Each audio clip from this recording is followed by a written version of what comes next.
Good morning, everybody. Phenomenal presentation, Jane, thank you very much. In fact, it's quite interesting.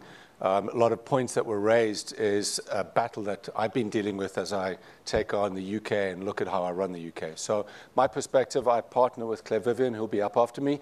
I look after the enterprise segment for Dell Technologies, work very closely with Margarete, who will talk to you about some of our initiatives that we've done around addressing diversity, not just from a gender diversity perspective, but really looking at how we're inclusive. But before I do that, a lot of my staff challenged me around why do you care about this topic? I think Jane articulated it very well in that I'm middle-class white male. If anything, I'm part of the problem when it comes to diversity rather than the solution. So I spent a lot of time looking at what everyone talks to me about my story. So I went back to my history, and from my accent, and those of you that were at Twickenham the other day will recognize that I'm South African. I grew up in an environment that created apartheid. And what was very interesting for me is looking back at that time, I've begun to gather the ethos that I don't want to be a product of my environment. I want my environment to be a product of me. I think that's very important as we look at business. If I snatch back, at the time, this was the environment in South Africa. It was law that black people were not allowed to learn the skills to do anything but bear water and be laborers. That's what the government put in place. That was the environment that was established. And that was how we grew up. Interestingly, this was much of my childhood. This is not me, obviously. But we were brought up by our servants, pretty much. So it was like our surrogate mother. So we're in this environment. And the thing that scared me the most, now looking back at it, is I didn't recognize anything wrong with that. I didn't eat with these people. I didn't shower with these people. We didn't share the same cutlery or crockery. And it was no different for me. It was kind of normal. It was the environment we grew up in. And my first epiphany, to steal Mark's word, was when I went to university for the first time. And these were our showers. They weren't very attractive. But you can imagine 5 men standing in a shower, and next to me was a black guy, and on the other side was a black guy. And that was the first time I'd ever showered with people of color, which kind of was weird for a white guy growing up in this little microcosm, going, these are just normal people. And that was my first shift. My first shift in understanding that the environment that I was brought up in was not necessarily the environment that the world was in, and people had value irrespective of their race, creed, gender, or color. So that was my experience coming out of university. Of course, as I rushed out of university, I worked into the workforce. This is what it was. You look around difficultly, you could find one woman. I graduated a class of 110 engineers. One of them was a female. She became a lecturer, and she moved to Canada lately. So I didn't have a lot of diverse gender in my workplace, in my profession, in my career. And this has largely been the workforce that I've grown up in. And interestingly, I think this is created by the environment that we create. If we look through history, we have a lot of great examples that have never been celebrated. You have Woodrow Wilson, whose wife took over his presidential duties. And I love this advert I saw on Twitter, where we never really celebrate gender diversity and people that were really good throughout history. I thought nothing of this through my working career because it was just the environment that I was in. And then I had the luxury of going to the Simmons Conference, which is a women in leadership conference that was held in Geneva a couple of years ago. In fact, it's going on this week in Ireland. I was invited to be one man in 500 women. Initial response, you'd think as a guy would be great. Those are great odds. When I got there, I've never felt so alone in my life. The room was full. I mean, this is a fraction of the room. I was pretty much maybe one of 10 men. And we had Saddam Hussein's wife. We had Martina Navratilova. We had the president of Malawi giving phenomenal personal stories on how they'd been through their journey in their life. And it really made me feel inadequate and isolated. And, you know, the epiphany for me there was, actually, this is how women feel in that workplace, in the environment that we've created over the years. So it was a huge learning for me. And as I've come into my new role, I've been focused on how do I change the environment? I think the point that you raised earlier, it's very difficult to find diverse candidates. It's very difficult to find skilled, diverse candidates that want to sell technology to banks, if we use all the examples that are there. However, it's possible. But what we can do as leaders is we can focus on how do we change the environment so that people of diversity want to work for you. They feel comfortable in those environments.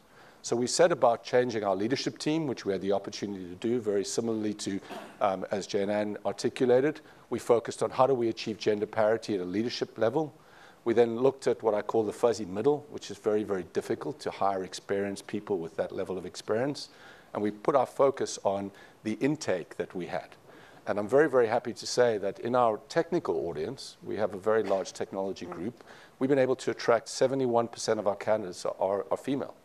We brought them from architecture, from engineering, from computer science, and we're training them on how to be good technologists. And we're having great success with that. And honestly, the feedback and the success that we're having has been phenomenal in terms of the injection of energy and diversity into the organization. However, it required us to change. You can't get an architect from university who's never worked in technology before and expect them to understand IT. You will never bridge that gap if you are training those people and assuming they have a computer science background. So you have to change the environment, assuming that there is talent out there. One of our best pre-sales engineers, she's a young lady, she studied architecture. She knows nothing about servers and clients and laptops and data centers, so we had to train her. But once we trained her, she was phenomenal because she had the innate skills and talent that we need for that role. So I think it's beholden on us as leaders to look to the environment that we change and then set the vision that we're there. This is essential for us because we're seeing that technology is transforming the pace at which we live and work, and it's developing an ever-increasing pace. I think Mark said it earlier. Michael Dell often says it. He said, this is the slowest things will move, I can guarantee you, in the near future. So we will continue to pick up that pace and continue to learn. And if we cannot drive that piece and cannot drive the advantages that we get from a diverse environment, we will not be successful. I'd also like to hand over to Margarete now and talk a little bit about the vision that we've been trying to establish. Thanks, Dane, for that. So good morning, everybody. My name is Margarete. I joined Dell over a year ago, actually, to lead out on their digital initiatives for the enterprise practice. So as part of that, we've been really focused on driving and valuing the differences that we have across the organization and with our customer base. And we know we've done a lot of research on this. We've done a lot of studies, and many of you will know this already, that actually diverse companies perform better, right? So McKinsey have done a series of studies on this, and it really comes down to 21% are more likely to have an average profitability than companies in the fourth quartile. So that is companies that have a higher level of gender diversity perform better. And yet we're still struggling, right? And why is that we're still struggling? So we've done a lot of work around looking at our workforce and understanding what does that mean. And we've kind of gone out to the marketplace and got some feedback on this as well. So some of the key points that have come through over the last year that we're seeing both from our clients and within Dell itself are some of these amazing stats that are coming through. So the first one being, and this is from Harvey Nash, in terms of which areas of your organization are actively pursuing to be more diverse. So not just looking at gender, but looking at ethnicity, looking at age, looking at LGBT.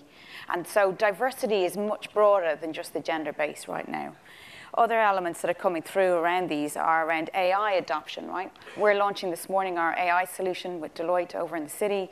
And actually, the algorithms supporting AI are really important, right? So in terms of understanding how we break that unconscious bias and looking at those algorithms as well, and who is auditing those algorithms at the same time. The next bit been sourcing candidates with non-traditional credentials. Many of you in this room, I hope, are looking at new forms of recruitment, right? And we're seeing this kind of burst of focus around apprentices and sourcing candidates from different kinds of backgrounds. Dane touched on it. One of our greatest and strongest pre-sales engineers has come from an architecture background, right? So we're finding the best and richest candidates from unlikely backgrounds coming through. The next one is around, this is our friends in Airbnb have changed the recruitment process, really, and looking at commonalities around that. So testing diversity in different ways, right, and looking at new data sets to understand that. And then last but not least, reducing down the unconscious bias, so reducing that bias by standardizing interview processes, right? So lots of different trends coming through around how we look at the diverse recruitment process that we have and how we get that talent through, but new initiatives to really try and focus on that as part of our workforce. Another point here is really around top performers perform better in more diverse workplaces, right? So we've gone out, we've done a fair bit of assessment with our younger talent to ask kind of what do they look for in a new employer? And a lot of them come back saying, actually, we need to make sure that we work in a diverse company that's going to challenge us as much as possible. But the stats back this up as well, right? It's still taking a long time for technology companies in particular, and it's great to hear about FS and banking sector moving forward as well, but it's still taking a while to see that come through. So with the stats, we actually went and commissioned a piece of research. This has recently come out in October. There's some interesting stats that have come through in it. So really focusing on some of the new points around the new gender in terms of that Gen Z coming through. So those born in the late and mid-1990s, and essentially those that are born with mobile devices, so internet savvy, what are their preferences going forward? So we know that we need to recruit them into our workforce. Our customers need to recruit them as well. What are their preferences? What are their likes? What are their interest areas? And so we got some really interesting points coming back. And none of these are a surprise, but it's good to be backed up by the data. And the big points are 97% of Gen Zs use technology in school, right? So they want to use it in the workplace. It needs to be better than what they've got at home, right? So going forward, tech is a big factor in terms of recruitment and driving through their attainment and acquisition. Gen Z also agrees that technology literacy matters as well. Gender agrees on benefits of tech for equality as well. So actually the tech for good point, right, around how technology is good, being used to drive social good. So these stats all helped us understand a little bit more about the future workforce that we're trying to retain and grow in Dell Technologies, but also for our customers that are grappling to understand how they drive and adopt emerging technologies, who's going to drive that for them.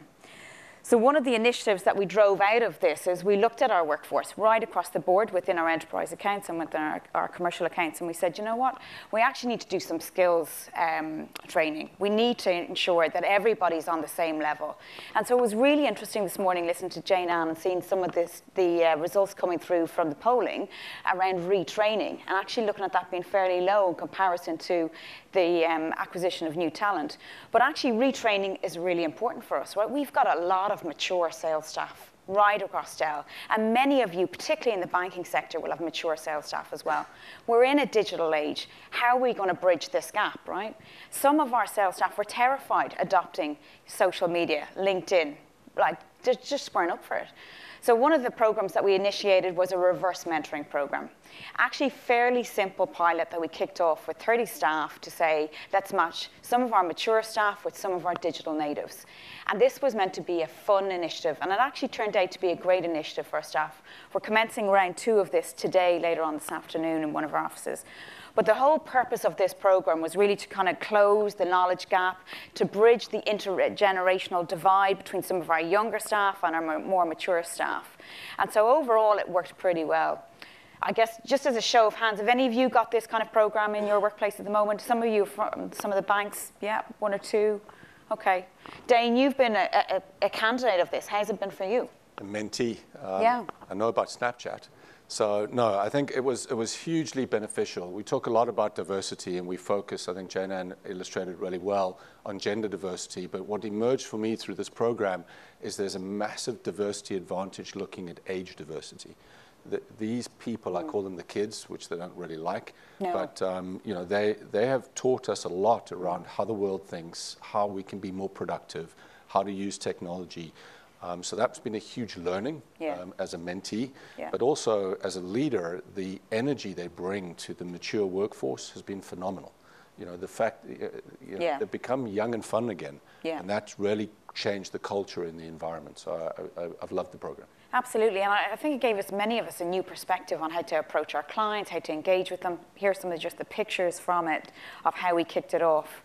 One of the outcomes that came out of this program was actually a real desire to talk about mental health within our workplace. So we've recently kicked off a mental health initiative right across Dell. I think this will touch on many of our offices, but also it's been interesting because it's really touched on our client conversations as well, and we're tapping into a lot of the discussion with our clients right now. So that's been a program that's kicked off.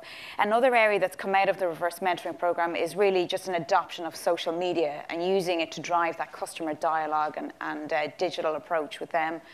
So lots of new initiatives have come through from that reverse mentoring, and I don't have enough time to go through today, but actually it's been a really effective way of us helping to bridge the intergenerational divide, but also to upskill some of our more mature sales staff that wouldn't have been comfortable adopting digital technology. The other point that I wanted to make, there's been a series of initiatives that we've set out on really to try and bridge the digital skills gap and also to break down kind of some of those biases around diversity. So we've really focused on STEM, and I think you've heard enough and certainly a lot of that already this morning around STEM, but we've kicked off with a graduate program that's been very focused, particularly on interns and apprentices, which has been really refreshing for us as a workforce. We've started off with our legacy of good, and Dane has touched on that, and that's very dear to Michael Dell's heart. So that is our purpose as an organisation, and much more than just the balance sheet, really making sure that our technology has been used for good and to drive good.